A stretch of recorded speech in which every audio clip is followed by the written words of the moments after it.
Gracias, Jesús. Gracias, Jesús.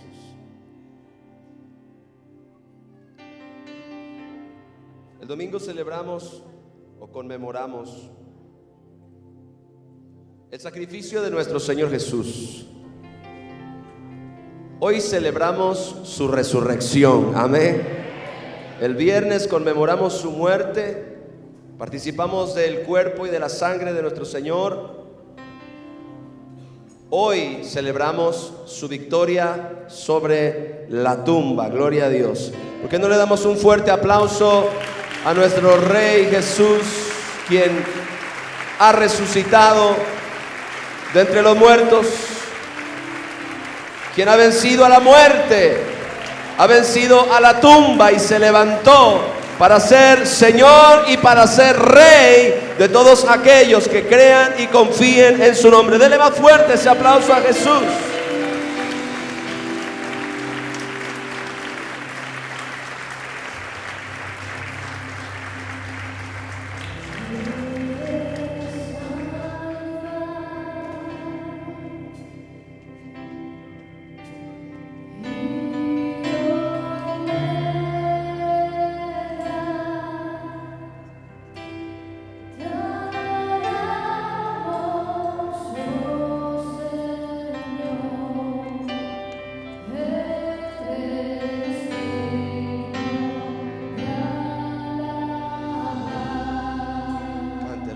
Cántelo.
Y cante con nosotros, te damos.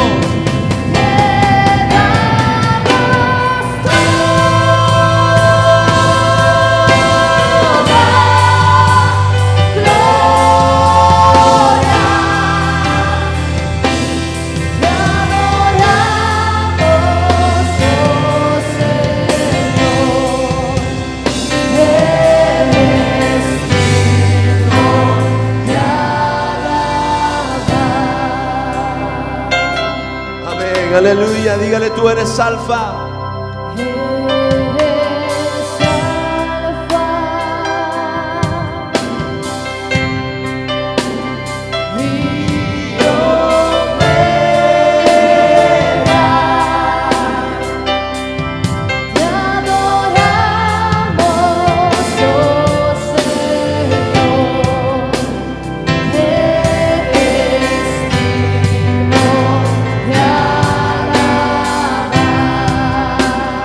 Eres Alfa, cante la iglesia, denle la gloria a Jesús. Eres Alfa y Omega, te adoramos, oh Señor, eres digno. Levanta tus manos y di con nosotros: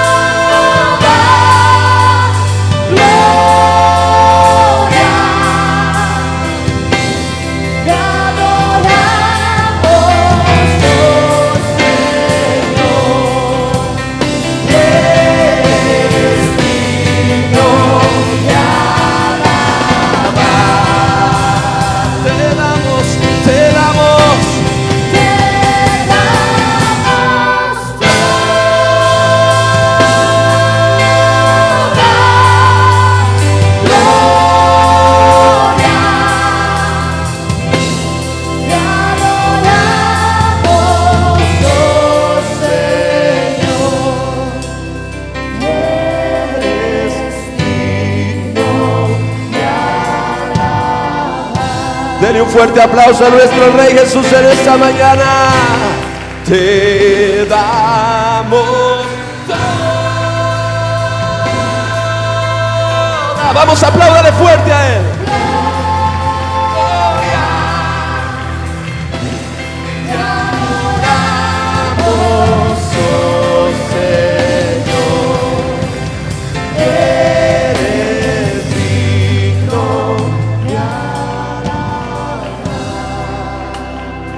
Espíritu Santo, en esta mañana, Señor, honramos la vida de Jesús, nuestro Rey, el que estuvo muerto,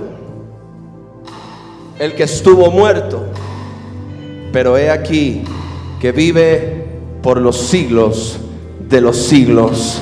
Amén y amén. El único que es digno de gloria, el único que es digno de adoración, nuestro Rey Jesús. A Él, solamente a Él, en esta mañana exaltamos con todo nuestro corazón. Dele otro aplauso, por favor, a Jesús. Aleluya. Amén.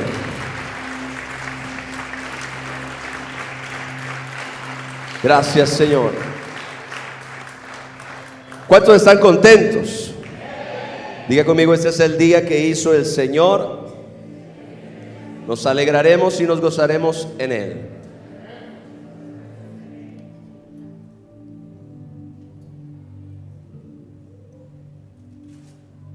Un día como hoy,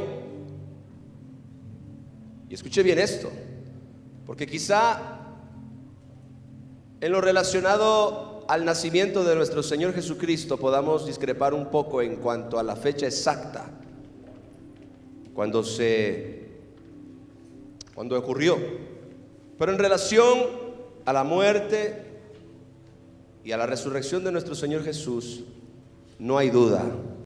Celebramos la fecha correcta. Gloria al Señor, aleluya.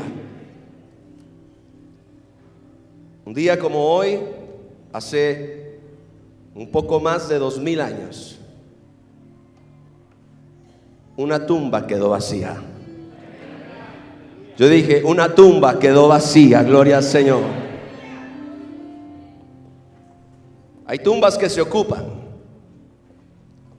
pero en el caso de la tumba que retuvo a nuestro Señor Jesús por un breve espacio de tiempo, esa tumba quedó vacía. Hoy en día, en Israel, en el lugar donde se cree está la tumba donde nuestro Señor Jesús fue sepultado. Cuando la gente va a conocer la tumba, antes de entrar al sepulcro hay un letrero en la entrada que dice: Él no está aquí, Él ha resucitado. Denle un fuerte aplauso al Señor, aleluya. Me gusta predicar de la resurrección de nuestro Señor Jesús porque es fundamento absoluto de la fe cristiana. Si usted quiere saber cuál es uno de los puntos cardinales de su fe cristiana, es la resurrección de nuestro Señor Jesucristo. Sin resurrección no hay salvación, sin resurrección no hay perdón, sin resurrección no hay evangelio, sin resurrección no hay poder de Dios para salvar, para transformar y para cambiar la vida de ninguna persona. Por eso es tan importante que en esta mañana usted abra su corazón y reciba esta enseñanza que es un punto cardinal en cuanto a su fe como creyente, como hijo de Dios, como cristiano. Quiero que leamos, por favor, Primera de Corintios, capítulo 15, versos 3 al 6. Ese es el texto que yo voy a usar hoy para compartir con usted este mensaje, que se titula Creo en la resurrección de Jesús. Diga conmigo, creo. No sea aguado, mi amado hermano. Usted sabe que a mí no me gustan esas cosas. Si ya sabe que lo voy a empujar, ¿para qué me hace eso? Si ya sabe que lo voy a poner a repetir otra vez, ¿para qué me hace esa cosa aguada? Diga conmigo, creo en la resurrección de Jesús. Esas cosas no se pueden decir así nomás. Creo. No, se dice creo. Diga, creo en la resurrección de Jesús. Aleluya, gloria al Señor. Oh Jesús. Porque primeramente os he enseñado lo que asimismo recibí, dijo Pablo. Que Cristo murió por nuestros pecados. ¿Por qué murió Cristo? Que Cristo murió por nuestros pecados conforme a las Escrituras, y que fue sepultado. Y que fue sepultado. Escuche. Y que resucitó al tercer día conforme a las Escrituras. Nuevamente se menciona. Y que apareció a Cefas, que es Pedro, y después a los 12, y después apareció a más de 500 hermanos a la vez, de los cuales muchos viven y otros ya duermen. Que fue sepultado y que resucitó al tercer día. Que fue sepultado y que resucitó al tercer día. Escuche bien, mi amado hermano. Hoy quiero enseñar. Hoy quiero enseñar y quiero poner fundamento, y voy a usar la Biblia, porque lo que es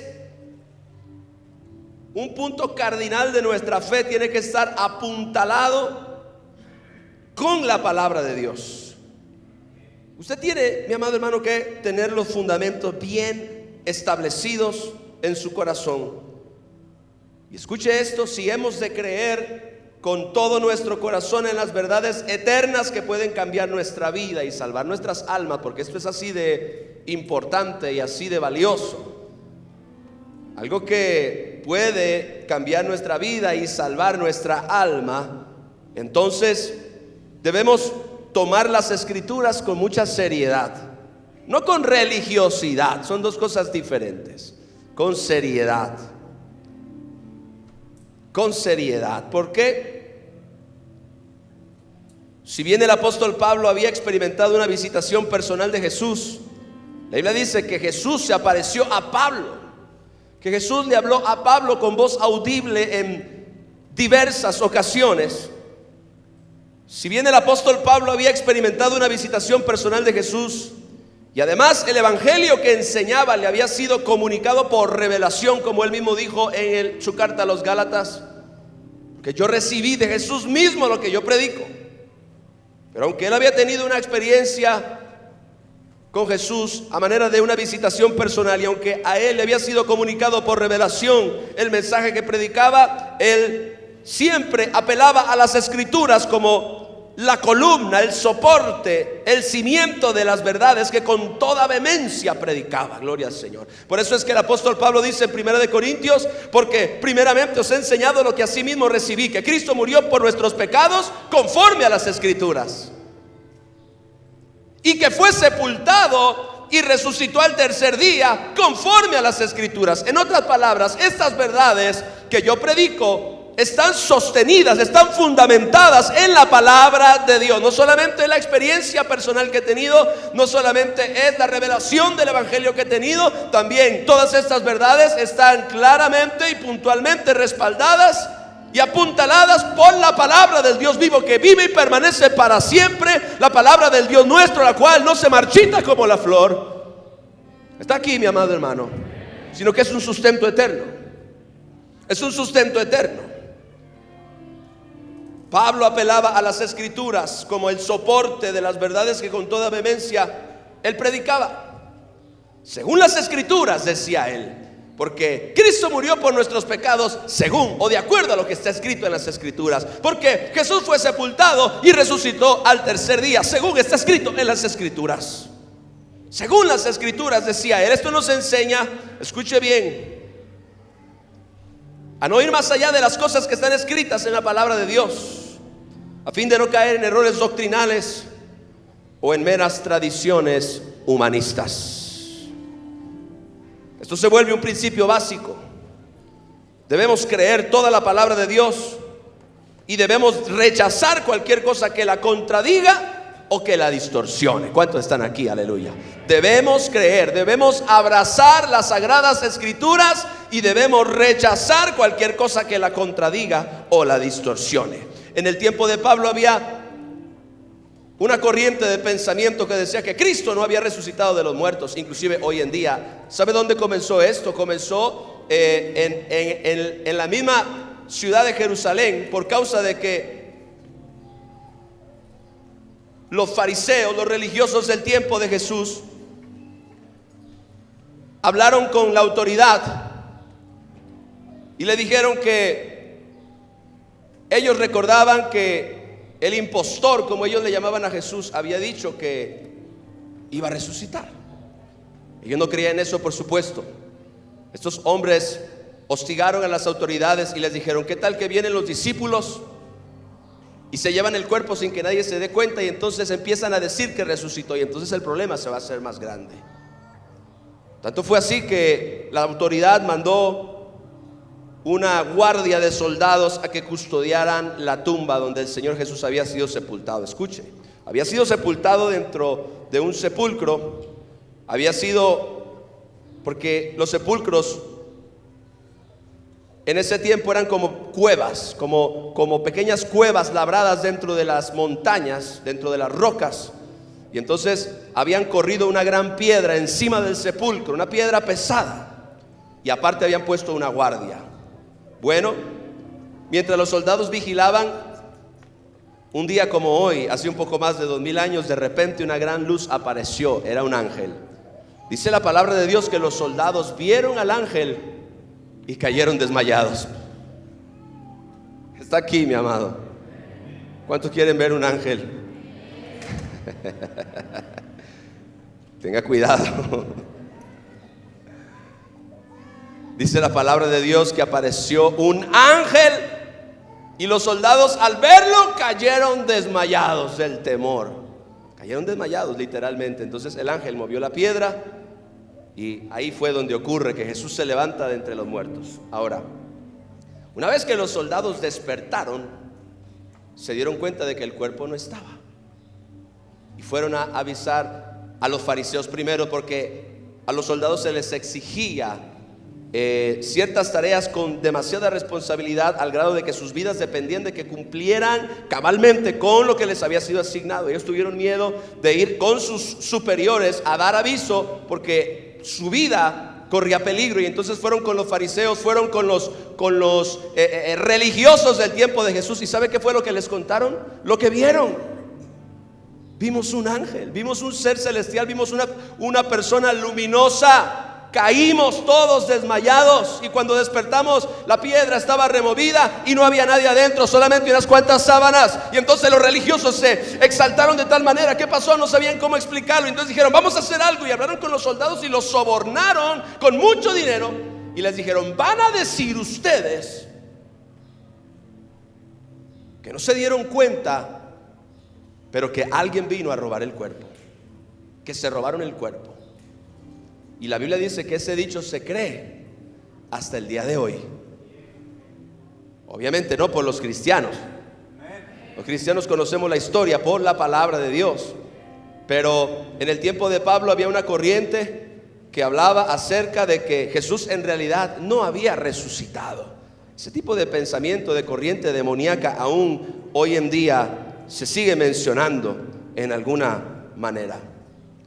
Pablo entonces deseaba, a través de la predicación de la palabra y a través de la enseñanza de la palabra, deseaba apuntalar firmemente la fe de los creyentes en esta verdad histórica, pero sobrenatural y poderosa, que es el fundamento de nuestra fe cristiana. Es más, tanto así que los apóstoles, después de que Jesucristo resucitó y les habló por 40 días del reino de Dios y recibieron el Espíritu Santo, lo que comenzaron a predicar fue que el Señor Jesús había resucitado. Ese era el mensaje de ellos, que el Señor Jesús efectivamente había muerto, había entregado su vida por nuestros pecados, había dado su sangre para salvarnos, pero que Dios lo había levantado de entre los muertos. Entonces Pablo sabía que era demasiado importante el no permitir que la fe de los creyentes se contaminara con las corrientes de pensamiento que decían que en realidad Jesucristo nunca había resucitado.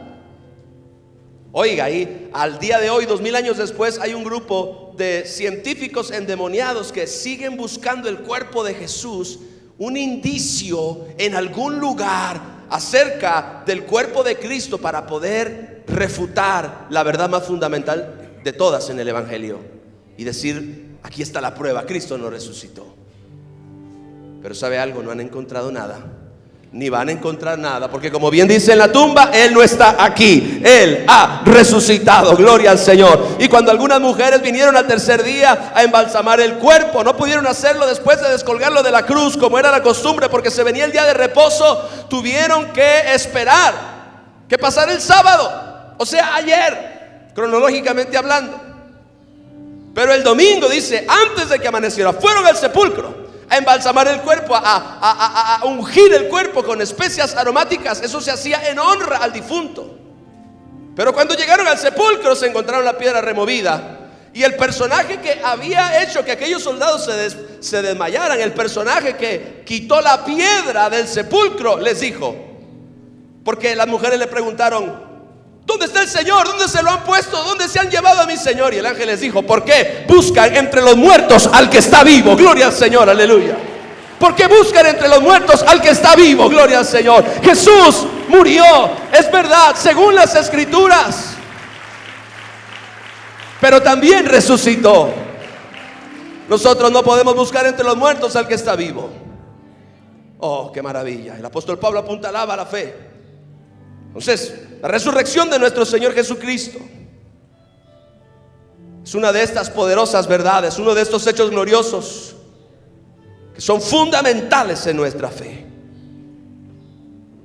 Y el apóstol Pablo apuntalaba la resurrección y fortalecía la fe de los creyentes para darles certeza, seguridad y esperanza de su salvación, porque la resurrección de nuestro Señor Jesucristo nos provee a nosotros como creyentes certeza, seguridad y esperanza inconmovibles de nuestra salvación, aleluya. La resurrección de Jesús, mi amado hermano, es una garantía para usted de que todo lo que Cristo dijo y todo lo que Él prometió y todo lo que dijo que haría por usted será hecho. Gloria al Señor, aleluya. ¿Cuántos lo creen? Aleluya, gloria al Señor.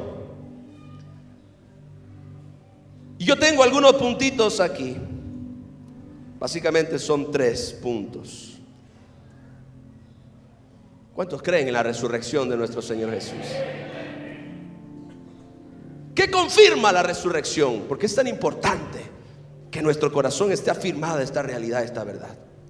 El Evangelio de Juan, en el capítulo 20 y en el verso 31, dice la palabra del Señor: pero estas cosas se han escrito, es decir, el Evangelio, Juan escribió esto en su Evangelio, pero estas cosas se han escrito para que creáis. Escuche bien, aquí estamos hablando de creer en la identidad de Jesús. Dice: para que creáis que Jesús es el Cristo, el Hijo de Dios, y para que creyendo tengáis vida en su nombre. Ahora, el mismo Evangelio de Juan, en el capítulo 10, verso 31 al 33, dice lo siguiente. Escúcheme bien, mi amado. Entonces los judíos volvieron a tomar piedras para apedrearle, y Jesús les respondió: muchas buenas obras os he mostrado de mi Padre, ¿por cuál de ellas me apedráis? Escuche bien. Le respondieron los judíos diciendo: por buena obra no te apedreamos. Escuche esto, escuche cuál era el celo, el coraje de los religiosos del tiempo de Jesús. Le respondieron los judíos diciendo: por buena obra no te apedreamos, sino por la blasfemia. Blasfemia, decían ellos, porque tú, siendo hombre, te haces Dios. Porque Jesucristo sugería, no lo decía abiertamente, sino en sus enseñanzas, Jesús sugería que Él era el Hijo de Dios. En la tierra a Él le gustaba llamarse a sí mismo el Hijo del Hombre. Pero sus enseñanzas, sus mensajes daban a entender que Jesucristo se revelaba a sí mismo ante la nación, ante la multitud, ante sus oyentes, como el Hijo de Dios. Escuche bien, la resurrección de Jesús confirma su identidad como hijo de Dios. ¿Cuántos están aquí? Aleluya. La resurrección de Jesús confirma su identidad como hijo de Dios. La razón por la cual la religión organizada en el tiempo de Jesús le llevó a la muerte fue por la blasfemia, como acabamos de leer, por la blasfemia, que él se hacía llamar a sí mismo el Hijo de Dios. Esto, repito, representó para ellos una gran blasfemia. La identidad de Jesucristo, escuche bien esto, mi amado, escuche bien esto, porque esto que yo le estoy predicando apuntala su fe, fortalece su fe. La identidad de Jesucristo ha sido un misterio para miles de personas alrededor del mundo. Aún muchos de los que le conocieron se preguntaban constantemente si Jesús era realmente quien decía ser. ¿Se acuerda aquella ocasión cuando Jesucristo les dijo a sus discípulos después de estar orando por un tiempo: ¿quién dice la gente que soy yo? ¿Se acuerda? Y los discípulos dijeron: bueno, unos dicen que eres Juan el Bautista, otros dicen que eres el profeta anunciado por Moisés, el profeta anunciado por las Escrituras, por Miqueas también. Otros dicen que eres alguno de los profetas que resucitó. Y Jesús les dijo: ¿y ustedes? ¿Quién dicen que yo soy? ¿Sabe qué importante es para nosotros como creyentes el entender y el tener la revelación verdaderamente de quién es Jesús? ¿Quién es Jesús? Pedro respondió, los demás apóstoles se quedaron callados, se rascaron la cabeza, no sabían qué responder, porque era evidente que aún en la vida de muchos de ellos todavía había dudas. En algún momento en la barca, después de que Jesucristo cayó, la tormenta aquietó el mar, muchos de ellos dijeron: ¿quién es este hombre que aún el viento y el mar le obedecen? Aún muchos de ellos llegaban a dudar de la identidad verdadera de Jesús. Pero Pedro, por revelación del Espíritu Santo, ese día levantó la mano y dijo: tú eres el Cristo, el Hijo del Dios viviente. Jesucristo lo miró y le dijo: no te lo ha revelado ni carne ni sangre, no se te ocurrió, Pedro. Dice: fue mi Padre el que te mostró esa revelación en el corazón. Entonces, la identidad de Jesucristo a lo largo de la historia ha sido cuestionada, y aún en el tiempo de Jesucristo más. Los religiosos estaban confundidos acerca de Jesús, tanto que muchas veces lo confrontaban, trataban, lo rodeaban, lo asediaban y le preguntaban: dinos de una vez si tú eres el Hijo de Dios, dinos de una vez si tú eres el Cristo. Y Jesús les decía: muchas veces se los he dicho, muchas veces se los he demostrado. Pero a ellos no les quedaba claro. Mucha gente veía la identidad de Jesús como un misterio. Y aún muchos de los que le conocían se preguntaban constantemente si Jesús era realmente quien decía ser. En nuestros días, lo que hablaba hace un momento, existen distintos grupos de personas que investigan constantemente, buscando pruebas fehacientes de la identidad de Jesús. Pruebas biológicas, pruebas históricas, pruebas arqueológicas. Hoy, aún en nuestros días, distintos grupos de personas con motivaciones, yo no sé cuáles, pero investigan constantemente buscando pruebas fehacientes de la identidad de Cristo. Escuchamos historias tales como el Santo Sudario. ¿Está aquí? El Evangelio de Judas. Oyó esa, espero y usted no haya visto esa porquería, pero salió hasta en la televisión. La película del Código Da Vinci, por ejemplo, hace unos años atrás. Historias que tratan de desvirtuar la identidad de nuestro Señor Jesús, negando que Él era el Hijo de Dios y negando que Él es igual a Dios. Tratando de desvirtuar, tratando de corromper la fe del pueblo de Dios. Obviamente detrás de todo esto está un plan diabólico de dañar la fe de los cristianos. ¿Cuántos cristianos hay en este lugar? Aleluya, es importantísimo, mi amado. Quizá usted no había pensado en esto hasta el día de hoy, pero es sumamente importante el que usted tenga este tipo de verdades bien arraigadas, bien afirmadas en su propio corazón, porque son fundamentales para su fe cristiana. El otro día platicaba conmigo una persona que nos va a brindar un servicio dentro de la convención. Él se dedica a rentarle un equipo de sonido a un expositor que está hablando a lo largo y ancho del país acerca de la veracidad del Santo Sudario. Y entonces él me dijo: pastor, ¿usted qué cree acerca de eso. A mí me gustaría conocer su opinión. Me dijo, es más, me gustaría que un día fuera usted a ver la conferencia, me dijo, porque a mí me gustaría saber cuál es la opinión de usted. Y yo le dije con mucho respeto, le dije, mira, quiero decirte algo. Sinceramente, como creyente genuino de Jesucristo, no me interesa saber si el sudario es verdadero o no, porque mi fe no está basada en un trapo. Yo no necesito ver para creer. Jesucristo dijo, bienaventurados los que no vieron y creyeron. Aleluya. O sea, en otras palabras, escúcheme, mi amado, yo no necesito evidencia alguna, científica, arqueológica o histórica, acerca de la veracidad de las escrituras o de la veracidad de la identidad de Jesucristo como Hijo de Dios. Yo solo necesito la fe que sale de mi corazón. Yo solamente necesito creer, aunque mis ojos no hayan visto, en que lo que Dios me dice en su palabra es verdadero. Esa es la verdadera fe que usted tiene que tener. Por eso es que usted no tiene que andar en busca de todos esos documentales. Algunos son buenos, otros son basura. Independientemente de eso, usted no necesita ninguno de esos documentales para creer. O es que yo quiero afirmar mi fe, yo quiero ver este documental de History Channel porque yo quiero afirmar mi fe. Eso no le afirma su fe. La fe no viene por el ver History Channel. La fe viene por el oír la palabra de Dios. Denle un aplauso a Jesús, aleluya.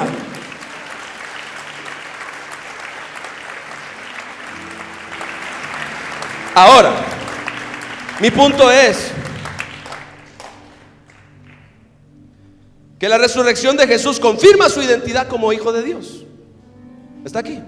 ¿Por qué?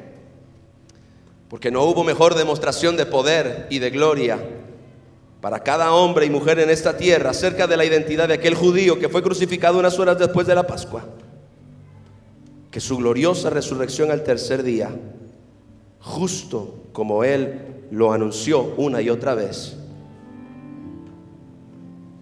era la prueba fehaciente de que Jesucristo efectivamente era quien Él dijo ser. No hubo mayor demostración de poder, no hubo mejor demostración de poder y de gloria para cada hombre y mujer en esta tierra acerca de la identidad de aquel judío que fue crucificado unas horas antes después de la Pascua, que su gloriosa resurrección al tercer día. ¿Usted se acuerda? Había muchas dudas. ¿Está aquí? Había muchas dudas, aún de sus discípulos. Había dos que iban camino de Emaús, iban de regreso a lo que solían ser, iban de regreso a la vida que solían vivir, iban de regreso al pasado que dejaron un día por Jesús, iban caminando tristes, cabizbajos. Ellos habían estado esperanzados que efectivamente Jesucristo era el Cristo, Jesucristo era el Mesías anunciado, pero después de la muerte se desanimaron porque ellos lo vieron en la cruz, ellos lo vieron ahí, ellos lo vieron morir a lo lejos quizá, pero lo vieron morir, lo vieron desangrarse, lo vieron cuando lo bajaron y se dieron cuenta que hasta había sido sepultado, de tal manera que para ellos, desde el punto de vista natural, Él no podía ser el Mesías porque ya estaba muerto. Aún entre los mismos discípulos de Jesús, no solamente eran 12 apóstoles, mi amado. La Biblia dice que después de su resurrección Él se apareció a más de 500 hermanos a la vez. Había muchísima gente que había creído en Jesús.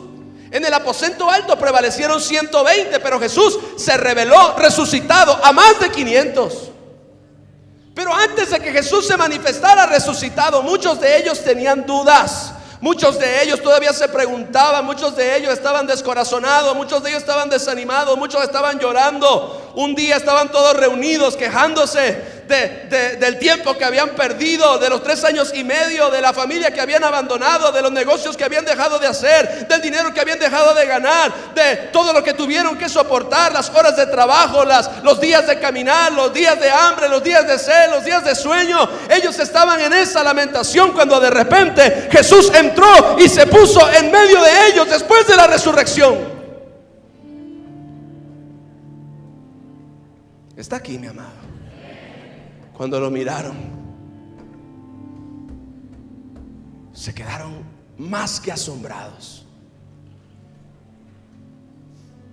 Antes de que Jesús se manifestara a ellos, había corrido el rumor, porque unas mujeres lo estaban diciendo, que Jesús había resucitado, pero ni el mismo Pedro con todo y su arrojo lo creyó.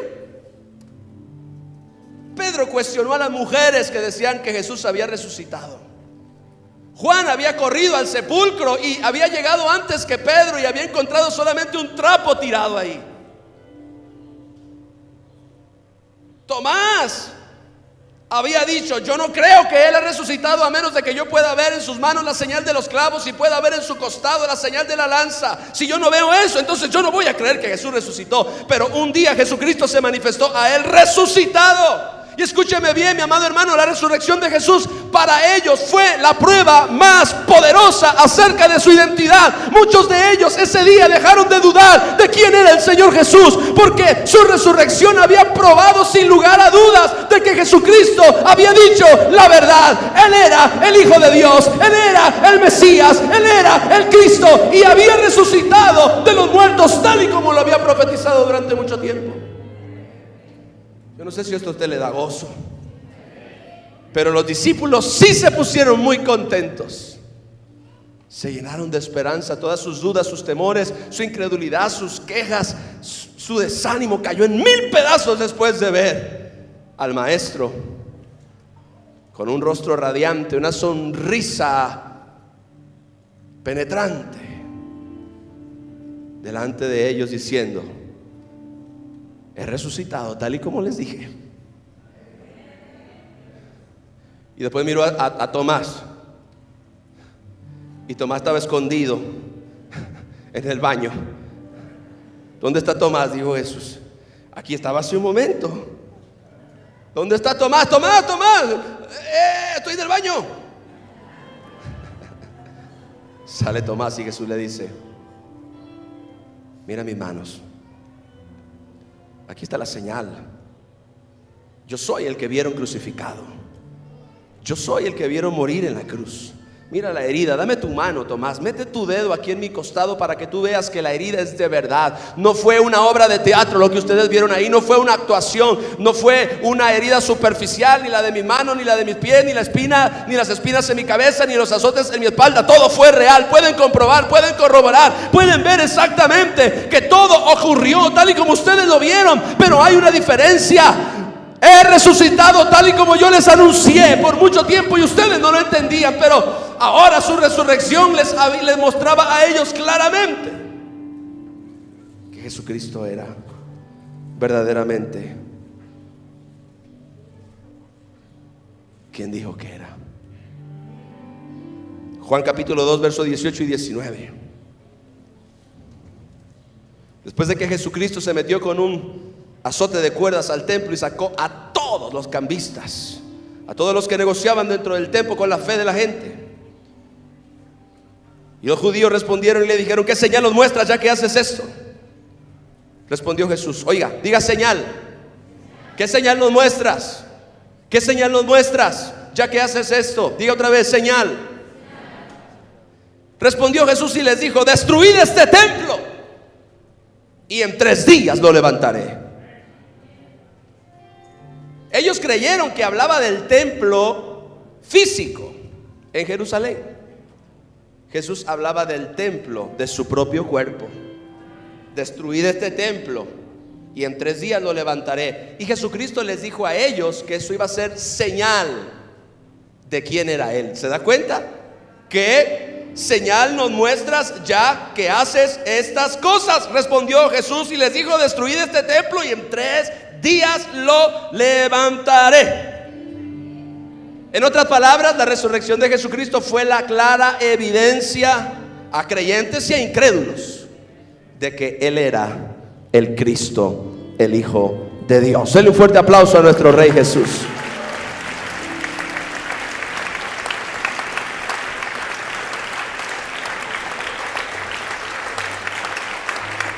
Cuán grande manifestación de poder y de gloria dio Jesús a todos sus detractores, a todos los incrédulos.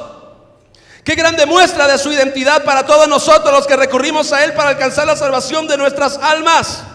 Qué seguridad y qué confianza nos otorga el saber que Jesús es verdaderamente quien dijo que era el Hijo de Dios y además nuestro Salvador y nuestro Señor. Jesús venció a la muerte. Jesús venció a la muerte. Ahora, el Salmo 16, versos 9 y 10, un salmo maravilloso, donde David habló proféticamente acerca del sufrimiento de nuestro Señor Jesús en uno de sus salmos. 1000 años antes siquiera de que ocurriera este hecho, David dijo: se alegró por tanto mi corazón y se gozó mi alma. Mi carne también reposará confiadamente, porque no dejarás mi alma en el Seol. La palabra Seol aquí significa el lugar de los muertos. Porque no dejarás mi alma en el Seol, ni permitirás que tu santo vea corrupción. Ahí David, el rey de Israel, anunciaba proféticamente que Jesucristo resucitaría de entre los muertos, que él no vería corrupción, ni Dios permitiría que su alma fuera dejada en el lugar de los muertos. ¿Cuántos están aquí? Aleluya. Se alegró por tanto mi corazón y se gozó mi alma. Mi carne también reposará confiadamente, porque no dejarás mi alma en el Seol, ni permitirás que tu santo vea corrupción. Otro profeta 300 años después de David, Isaías 53, versos 9 al 11. Escuche esto, reciba la palabra, aliméntese hoy de la palabra de Dios, de la savia de la palabra de Dios. Y se dispuso con los impíos su sepultura. Isaías 53, 9 al 11. Y se dispuso con los impíos su sepultura, mas con los ricos fue en su muerte. ¿Por qué? Recuerde que la tumba en la cual enterraron a Jesús era de José de Arimatea. Él fue el que prestó el sepulcro, o el que donó el lugar para que Jesucristo fuera sepultado. Él era un hombre pudiente, era un hombre rico, y el sepulcro era un lugar especial. No era cualquier sepulcro, no era cualquier fosa, no era cualquier cuevita. Él era un hombre importante, y él creyó en Cristo, y él donó el terreno, donó el sepulcro donde Jesús fue sepultado. Por eso dice: mas con los ricos fue en su muerte. Oiga, eso significa que Jesús fue sepultado en los sepulcros donde sepultaban a la gente rica, aunque nunca hizo maldad. Oiga, esto es maravilloso. Aunque nunca hizo maldad, ni hubo engaño en su boca. Con todo eso, Jehová quiso quebrantarlo, sujetándole a padecimiento. Cuando haya puesto su vida en expiación por el pecado, verá linaje y vivirá por largos días, y la voluntad de Jehová será en su mano prosperada. Verá el fruto de la aflicción de su alma y quedará satisfecho. Por su conocimiento justificará mi siervo justo a muchos, y llevará las iniquidades de ellos. Estas escrituras fueron profecías registradas en la palabra de Dios, las cuales encontraron fiel cumplimiento en la resurrección de Jesucristo. Y la primera data del rey David, 1000 años antes de que Jesús naciera. La segunda del profeta Isaías, quien profetizó 700 años de que Cristo apareciera. Y como este tipo de escrituras proféticas que señalan a Jesucristo, hay cientos en la palabra, cientos de profecías. Entonces vemos claramente cómo la palabra de Dios es fiel, verdadera y confiable. ¿Cuántos están aquí? Diga: la palabra de Dios es fiel, verdadera y confiable. ¿Por qué? Porque la resurrección de Jesús no solamente confirma su identidad como hijo de Dios, sino que la resurrección de Jesús también confirma la veracidad de las sagradas escrituras. La resurrección del Señor Jesús también confirma la veracidad de las sagradas escrituras. Amén, aleluya. La palabra de Dios es fiel, verdadera y confiable. La resurrección de Jesús primeramente estableció la autoridad de las sagradas escrituras, confirmó el testimonio de sus siervos y profetas, y además fortaleció su veracidad de frente a un mundo incrédulo. ¿Cuántos están aquí? Aleluya. No importa cuánta gente pueda dudar de la veracidad de las escrituras, ni cuánta gente siga ignorándolas, la resurrección de nuestro Señor Jesús la ha confirmado y ha fortalecido de cara a confrontar a una generación que no tendrá excusa delante de Dios en el día del juicio.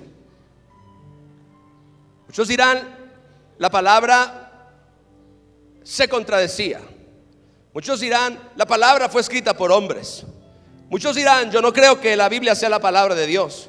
Muchos dirán, yo no creo en la Biblia porque todos los hombres son imperfectos y los hombres que escribieron la Biblia no eran perfectos. Esa es siempre la excusa de aquellos que no creen en la Biblia. Pero déjeme decirle algo: los hombres que escribieron la Biblia no eran perfectos, pero el espíritu que inspiró la Biblia sí es perfecto.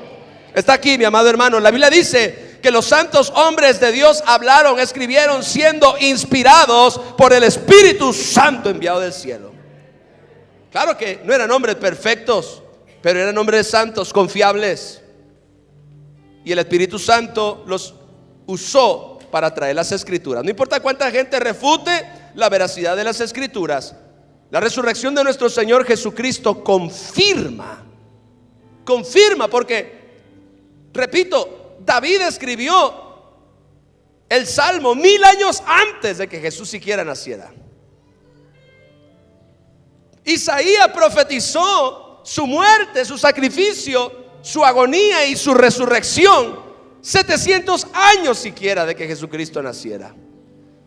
Y como estas dos profecías, porque no tendríamos tiempo para investigar y para corroborar todas y cada una de las profecías que la resurrección de Jesucristo cumplió. Pero la realidad es que la resurrección de nuestro Señor Jesucristo confirmó que la Biblia es verdadera, que la palabra de Dios es confiable y que todo lo que Dios ha dicho y todo lo que Dios ha anunciado se cumplirá fielmente. ¿Cuántos están aquí? Aleluya. Y hay otras profecías que están por cumplirse. La más importante para nosotros debería ser la que habla acerca de la segunda venida de nuestro Señor Jesucristo. La Biblia profetiza que Jesucristo viene por segunda vez. Ya no viene a morir por los pecados ni por los pecadores. Ahora viene por todos aquellos que han creído en Él, para llevarlos al reino eterno de su Padre y vivir toda la eternidad junto a Él. Qué promesa. Mire, mi amado hermano, escúcheme bien esto, escúcheme bien. No importa cuán materialista se haya vuelto la iglesia, en el sentido de que hay muchas promesas en la Biblia acerca de prosperidad, hay muchas promesas en la Biblia acerca de éxito, hay muchas promesas en la Biblia acerca de salud, de milagros financieros, de milagros físicos. Pero sin duda la promesa más grande y más importante de todas es de que reinaremos con Jesucristo. El regalo de la vida eterna y nuestra morada celestial son las promesas más importantes después de estas. Gloria a Dios, porque creemos en las promesas de bendición, de prosperidad. Creemos en las promesas de sanidad, creemos en las promesas de salud, creemos en las promesas de restauración, creemos en las promesas de avivamiento, creemos en todas las promesas. Pero la promesa de promesas, después de todas estas que han encontrado cumplimiento, es la promesa que Jesucristo nos dio cuando dijo: en la casa de mi Padre muchas moradas hay. Voy pues a prepararles un lugar a ustedes y regresaré por segunda vez para llevarlos de regreso conmigo, y estarán por toda la eternidad junto a mí y junto al Padre Celestial. Oiga, no puede encontrar el corazón de un cristiano mayor gozo en saber que tiene el regalo de la vida eterna. Si para usted su mayor gozo es sacarse la lotería, su mayor gozo es comprar el carro soñado o comprar la casa soñada, mi amado hermano, usted no tiene una conciencia de eternidad. Mi amado hermano, usted y yo, por la gracia de nuestro Señor Jesucristo y por la fe en su sacrificio y en su resurrección, hemos recibido un regalo invaluable que se llama la vida eterna. Eso es una realidad. Tengo que decirle algo: es cuestión de tiempo para que usted contemple cara a cara el rostro de su Salvador. Es cuestión de tiempo. Es cuestión de tiempo para que usted y yo podamos contemplar cara a cara el rostro de nuestro Salvador. Y la esperanza más grande que usted y yo tenemos que tener como cristianos no es nada material, no es nada de esta tierra, no es ningún éxito terrenal. La esperanza más grande que usted y yo debemos de tener como cristianos es la vida eterna junto a Jesús, su segunda venida. Esa debe ser la esperanza más grande. La segunda venida de Jesucristo a algunos les da temor, pero a los creyentes debe darles gozo. Los creyentes debemos esperar a Jesús. No debemos estar: ay, que no venga, ay, que no venga pronto, ay, que no vuelva todavía. ¿Por qué? ¿Qué usted está haciendo, cómo está viviendo que no quiere que Jesús venga?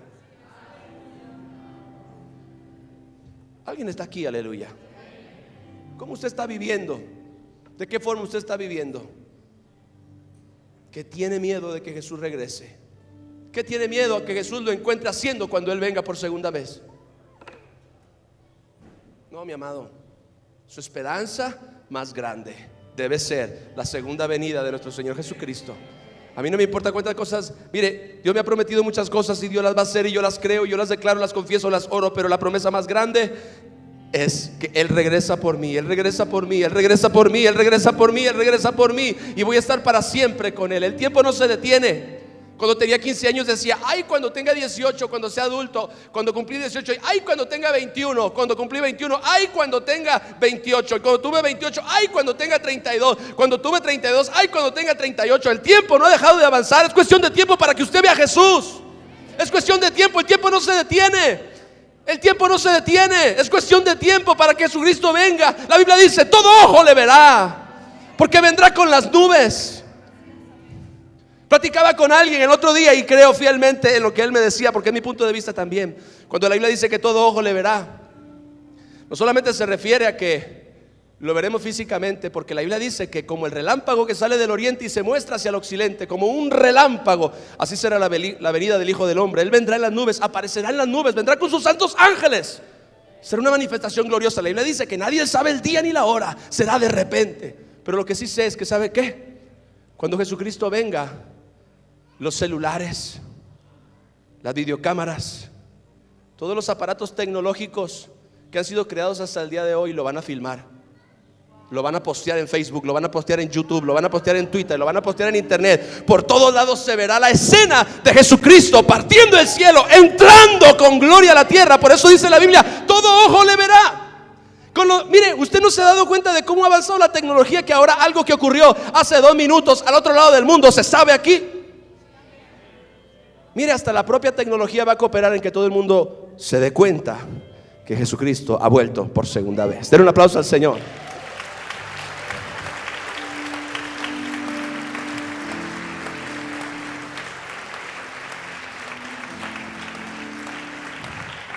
Diga, creo en que Jesús ha resucitado.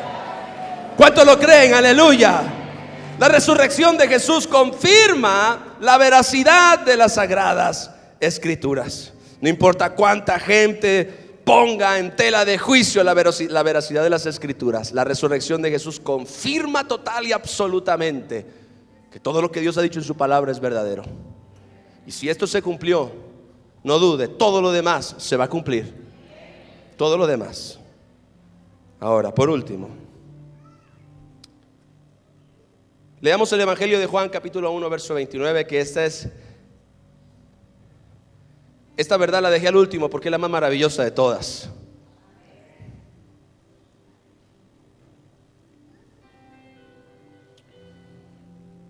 El siguiente día vio Juan el Bautista a Jesús que venía a él y dijo, escuche bien, he aquí el Cordero de Dios que quita el pecado del mundo.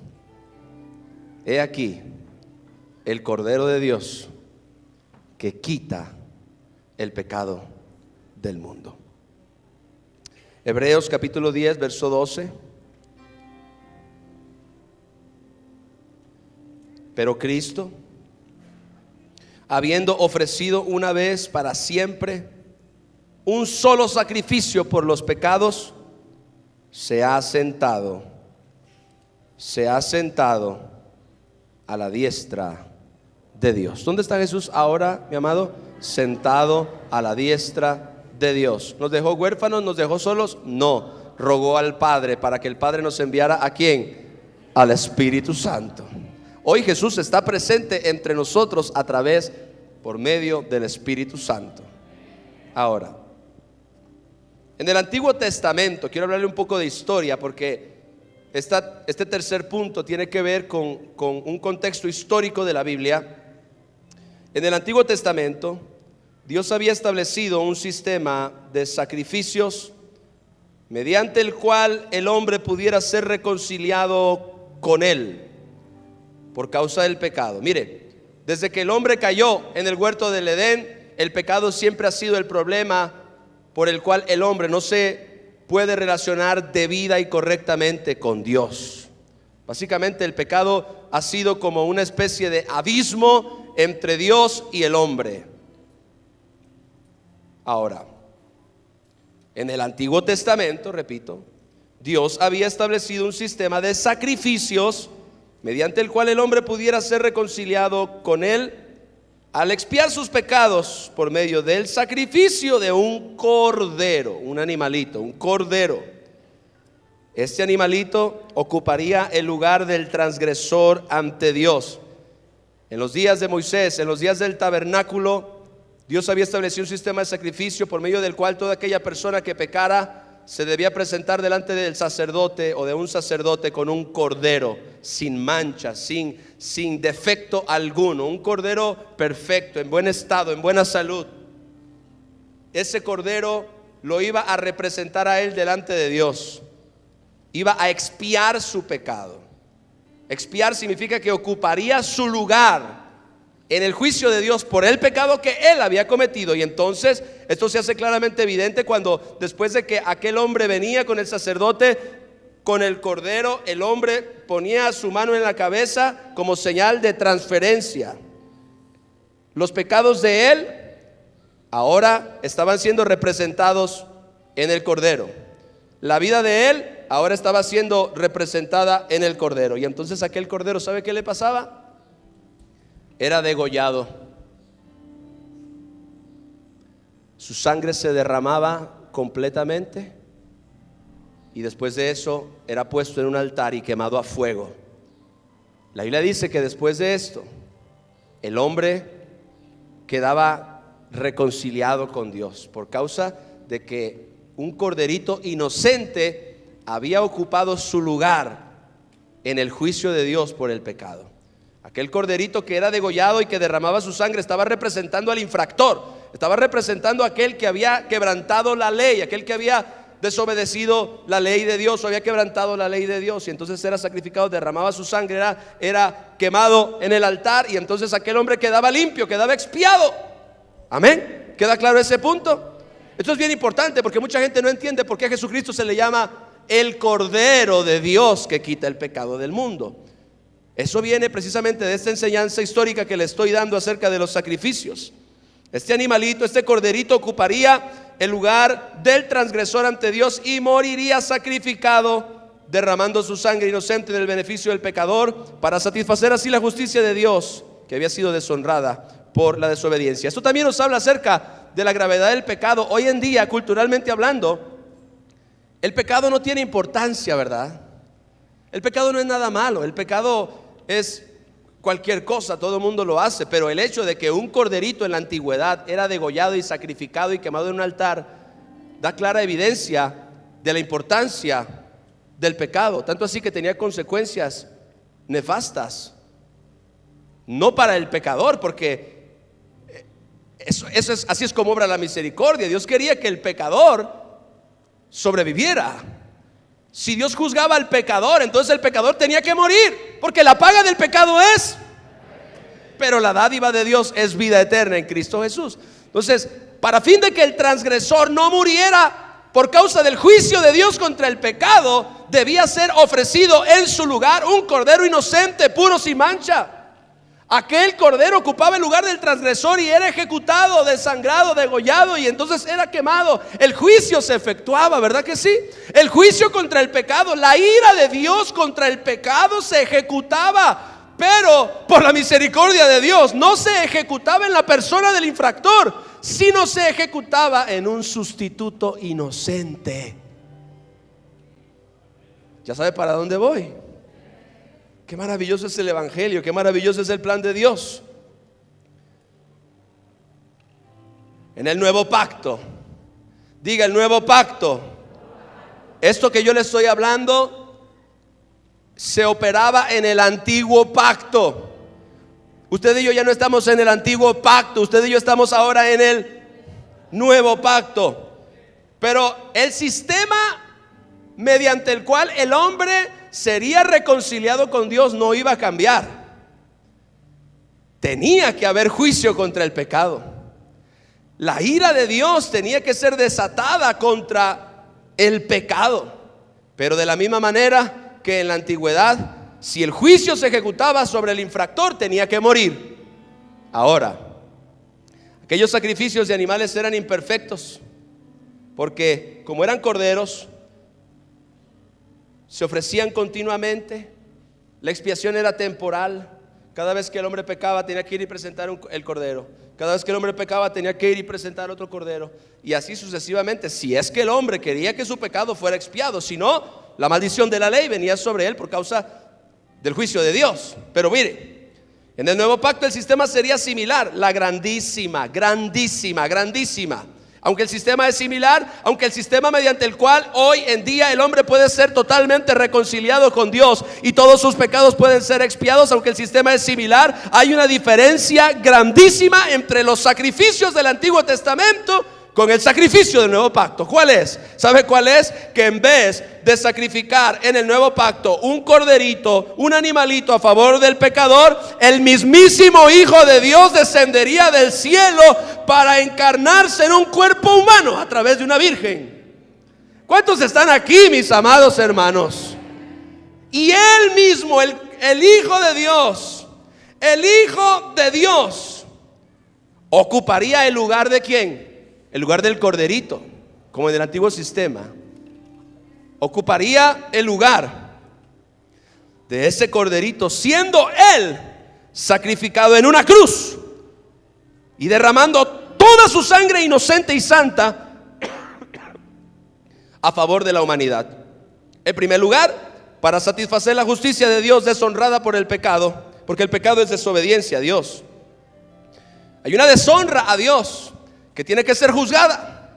Entonces, en primer lugar, el sacrificio de Cristo en la cruz y el derramamiento de su sangre inocente y santa a favor de los pecadores era para satisfacer la justicia de Dios que había sido deshonrada por el pecado, y en segundo lugar para otorgar perdón y limpieza del pecado a todos aquellos que creyesen en Jesús. Por eso es que cuando Juan el Bautista estaba en el río Jordán bautizando a las multitudes, Jesucristo apareció y Juan habló proféticamente de la misión de Cristo en la tierra. Dijo: he aquí el Cordero de Dios, el Cordero de Dios que quita el pecado del mundo. El apóstol Juan estaba diciendo que Jesucristo sería ofrecido como aquellos corderos en el antiguo pacto, pero Él sería un único sacrificio, un sacrificio perfecto que expiaría el pecado y la maldad de todos aquellos que creyeran en Él. ¿Cuántos creen que Jesucristo, el Cordero de Dios, es un mucho mejor sacrificio que un pequeño animal del antiguo pacto? Claro que sí, es infinitamente superior. El Hijo de Dios ocuparía ese lugar siendo sacrificado en una cruz y derramando su sangre inocente a favor de los hombres, en primer lugar para satisfacer la justicia de Dios deshonrada por el pecado, y en segundo para otorgar perdón y limpieza del pecado a todos aquellos que creyesen en Jesús. Ahora, escuche bien, porque estamos hablando de la resurrección, ¿verdad que sí? Yo le estoy dando ahora una ilustración de Jesucristo como ese cordero que Dios envió a la tierra para expiar el pecado de la humanidad. Escúcheme, el sacrificio se efectuó en una cruz. El cordero fue sacrificado. La sangre inocente del Hijo de Dios fue derramada para expiar el pecado de los hombres. De la misma manera que en el antiguo pacto un inocente ocupó el lugar de un culpable. Todo había sido consumado. Cristo murió. Antes de morir en la cruz, Jesucristo dijo esto: consumado es. En otras palabras, está hecho. Lo que se tenía que hacer a favor de la humanidad está realizado. He cargado en mi cuerpo el pecado. He recibido el juicio de Dios en mi propia carne. He ocupado el lugar de los culpables. Yo, una persona inocente y santa. Consumado es. Y murió. Ahora, faltaba algo. ¿Cómo sabríamos nosotros que efectivamente el Padre, que representa la justicia de Dios, había aceptado, había validado que efectivamente el sacrificio de Jesucristo era suficiente para poder expiar los pecados de la humanidad? Después de que Jesucristo dijo consumado es, yo le voy a hablar de lo que pasó en el cielo. había una gran expectación. Todos los ángeles sabían el plan. Solo los ángeles sabían el plan. En la tierra nadie sabía el plan.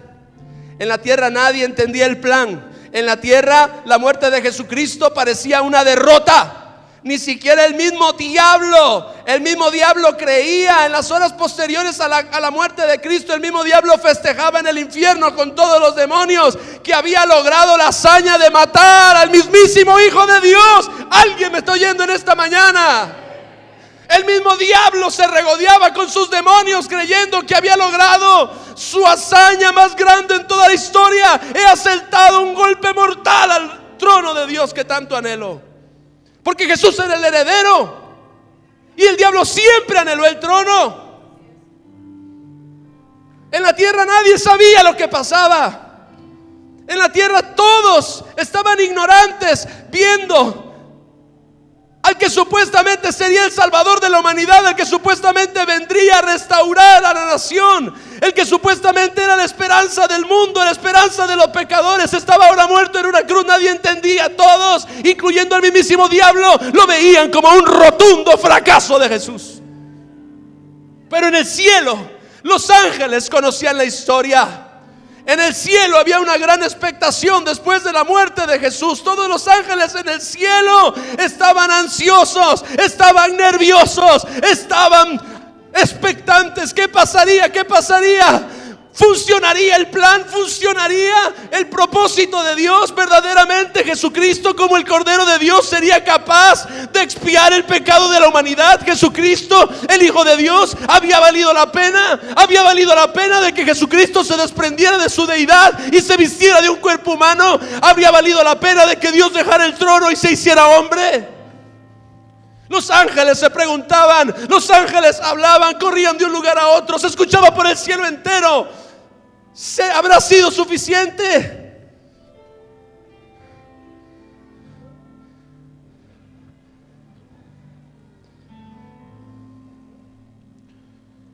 Había una expectación grande. Siento la presencia de Dios.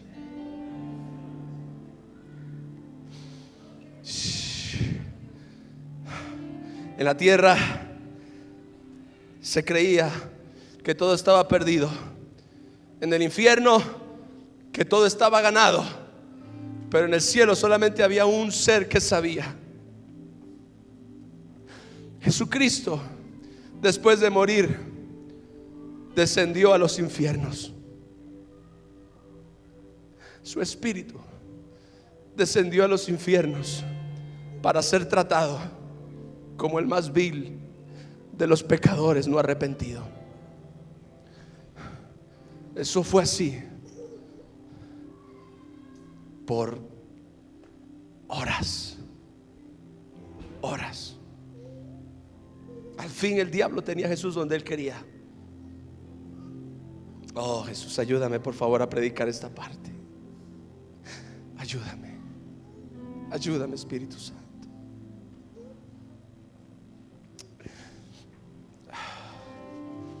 El sacrificio se efectuó sobre aquella cruz. El cordero fue sacrificado. La sangre inocente del Hijo de Dios fue derramada para expiar el pecado de los hombres. Un inocente ocupó el lugar de los culpables. Todo estaba consumado. Vinieron horas de gran expectación al nivel de los ángeles. El sacrificio debía ser perfecto, pero solamente Dios podía validar la legitimidad de ese sacrificio, es decir, aceptarlo como pago por los pecados de toda la humanidad. Solamente el Padre, a quien se le había deshonrado, a quien se le había desobedecido, en cuya justicia había sido violada una y otra vez por siglos y siglos y siglos y siglos y siglos. Era suficiente Jesús, era suficiente su muerte, era suficiente su sacrificio para expiar los pecados cometidos a lo largo de toda la historia hasta ese día, y todos los demás pecados que se cometieran hasta que Jesús regresara por segunda vez. Sería suficiente. Solo Dios era el único que podía validar la legitimidad de ese sacrificio, es decir, aceptarlo como pago por los pecados de toda la humanidad. Pero ese domingo por la mañana, el Espíritu de Dios levantó de los muertos a Jesús.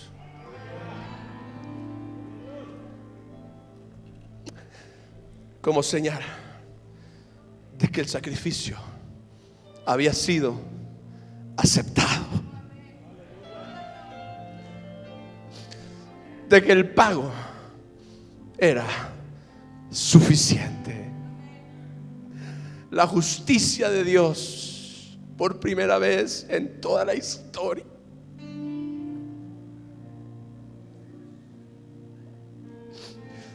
estaba satisfecha. La justicia de Dios, por primera vez en toda la historia, estaba satisfecha. Un inocente habría muerto por los pecadores. Un santo había dado su vida pura e íntegra a favor de los malos. Y Dios, quien era el único que podía darle legitimidad al sacrificio, como el juez supremo del universo, resucitó a Jesucristo como señal de que el sacrificio había sido suficiente, de que el pago por el pecado había sido suficiente. Y Jesús resucitó victorioso de entre los muertos. Él mismo era la resurrección y la vida, de manera que ahora, como Él lo dijo, todo aquel que en Él crea no morirá eternamente. Y Jesucristo venció al enemigo más feroz y más atroz que ha tenido azotada a la humanidad por siglos y siglos. El enemigo se llama la muerte. Por primera vez alguien había vencido a la mismísima muerte para nunca más volverse a levantar.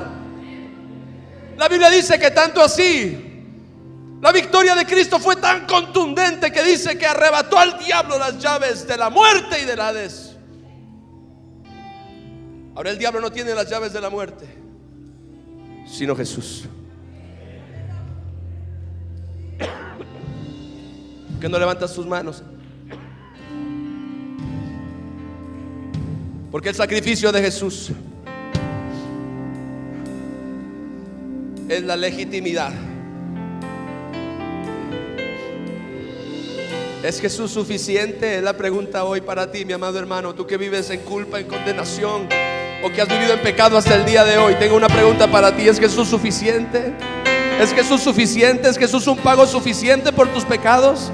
¿Es Jesús un pago suficiente por el tipo de vida que has vivido hasta el día de hoy? ¿Es Jesús suficiente como para cambiarte, como para liberarte? ¿Es Jesús suficiente como para limpiarte? ¿Es Jesús suficiente como para cambiar ese corazón? ¿Es Jesús suficiente como para libertarte de esa adicción? ¿Es Jesús suficiente como para librarte de esa identidad incorrecta? ¿Es Jesús suficiente? ¿Es el sacrificio suficiente? ¿Fue su vida suficiente para expiar tu pecado? ¿Fue su vida suficiente para expiar tu propia maldad y la maldad de tu corazón?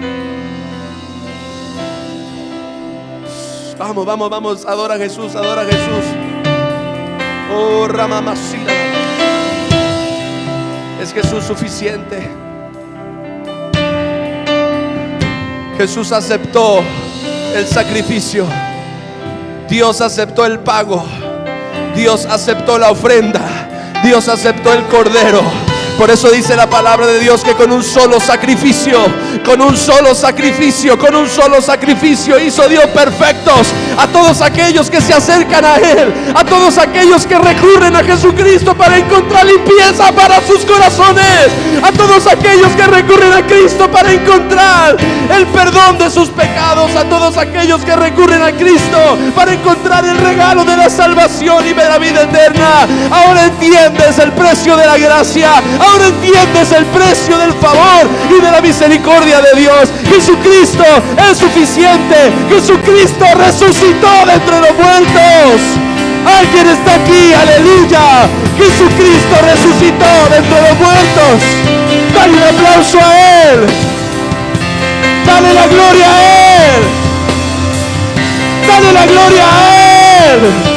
Dale la gloria a Él, vamos. Dale la gloria a Él.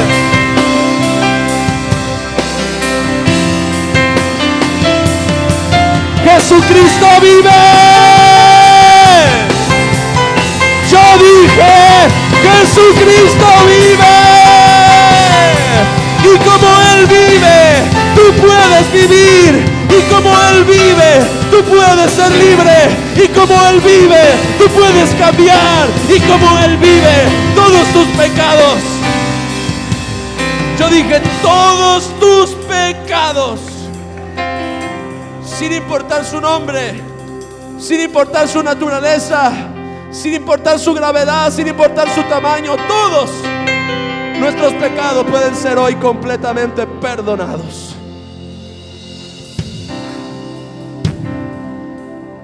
Es Jesús suficiente. Es Jesús suficiente. Levanta tus manos, vamos. Cierra tus ojos. Es Jesús suficiente. Es Jesús suficiente. Es Jesús suficiente. Es Jesús suficiente. Es suficiente la vida del mismísimo Hijo de Dios ofrecida por todos nosotros. Es suficiente para, si fue suficiente para Dios, escúchame, oiga esto, míreme un segundo. Si fue suficiente para Dios, debe ser suficiente para ti. No necesitamos nada más, porque no existe nada mejor que Jesús. Si fue suficiente para Dios, y Dios al resucitarlo dio fe, legalidad de que el sacrificio había sido suficiente. Si fue suficiente para Dios, debe también ser suficiente para ti. ¿Por qué buscamos entre los muertos al que vive? ¿Por qué buscamos entre los muertos al que vive?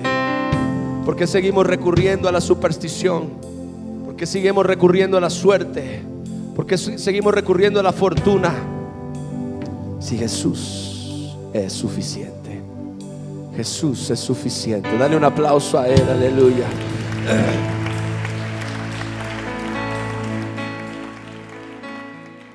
Vamos a hacerlo bien fuerte.